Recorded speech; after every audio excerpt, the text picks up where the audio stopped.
people ignore evidence to believe what they want to believe. And you mentioned here in your notes, like you have even more evidence to support that here. Yeah, so there's this thing that psychologists or social psychologists call motivated reasoning, and it's based on what philosophers would call background beliefs, right? So I have sort of beliefs that just sort of inherently operate in the back of my consciousness, right? And they motivate me to reason a particular way, right? Like, and again, I mean, I mentioned this on Sunday, but like, we just actually aren't inherently rational creatures. Like we just know we aren't. And so there isn't, like, we're not computers. And so our reasoning is motivated. We come to see things as true, believe things as true through the motivation that's provided for us by our background beliefs.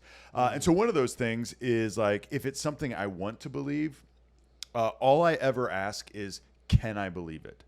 Right. So if I don't know, if I want to believe that Jordan Love, the quarterback for the Green Bay Packers, is a Hall of Fame caliber quarterback. Like all I need is just the slightest bit of evidence to prove that to me so that I can believe it, right?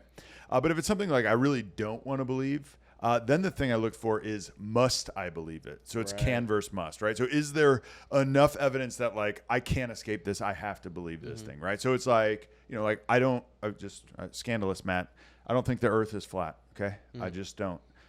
It would take so much evidence that I'd have to be like, must I believe the earth is flat? Like it would take, right? It'd have to pile up that much.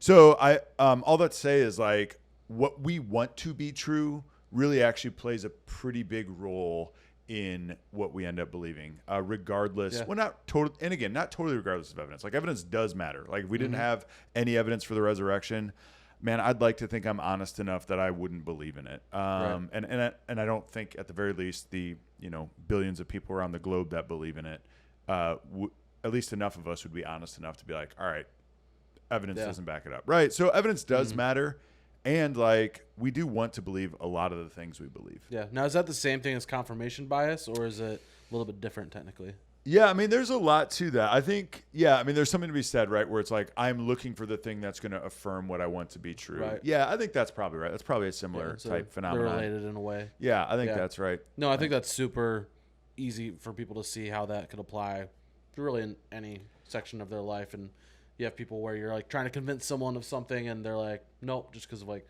one really small thing they're trying to pick totally all in. But no, I mean, right. I mean, we definitely see this like in our politics and stuff too, right? Like you put data out there and someone will be like, well, see, this proves my conservative point or this proves my liberal point or whatever. It's like, I mean, maybe, but we choose to interpret things the way we want to, and we seem to confirm our biases quite a bit.